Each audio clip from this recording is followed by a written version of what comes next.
हमेशा ही अगे होंगे ने। उस सूबे के जिहड़े मुख मंत्री ने नीतीश कुमार जी, उन्होंने परसों एक प्रोग्राम के दौरान जिथे बच्चों को डिग्रियां वंडियां जा रही सीगियां, जद एक मुसलमान लड़की जिहड़ी कि डॉक्टर बनी सी,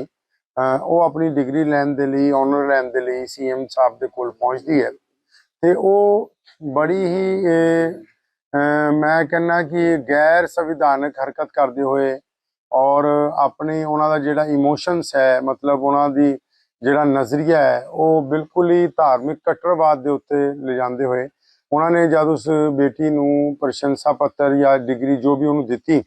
उस वेले जब उन्हें निकाब पाया होया सी ते उन्होंने बड़ी बदतमीजी के नाल और अपनी अपने अहुदे का ध्यान ना रखते हुए उस बेटी के मूँह तो निकाब जिहड़ा उतारिया, उन्होंने झटके दे नाल उसके निकाब नूं खिंचिया। ये मसला जिहड़ा इस वेले पूरी दुनिया 'च चर्चा का मौजू है, लेकिन असी पंजाब वालों उन्होंने मंग करना चाहुंदे हां कि मुख मंत्री नीतीश कुमार जी नूं चाहिदा है कि वो बिना शर्त जिहड़ा इस मामले के उत्ते माफ़ी मंगन, कोई किंतु परंतु ना करन। कुछ गलतियां ऐसियां होंदियां जिन्हां दे विच सिर्फ ये कह देना ही सब तो पहली जरूरी गल हुंदी है कि ये साडे कोल गलती हुई है और असीं दोबारा ये नहीं करांगे। कुछ लोग जिहड़े ने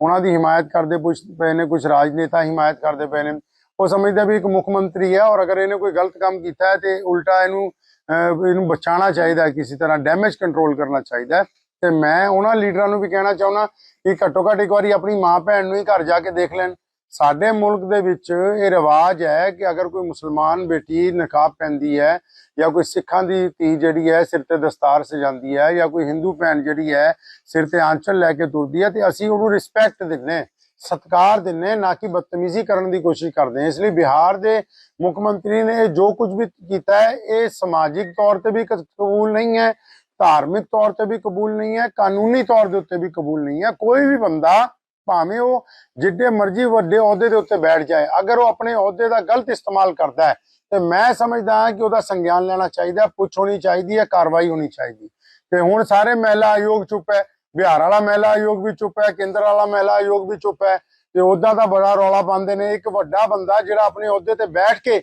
एक बेटी के नाल बदतमीजी कर रहा, उत्थे तुहाडी जुबान बंद हो गई है। तो इसलिए ये मसला सिर्फ एक मुसलमान धी का नहीं है, सिर्फ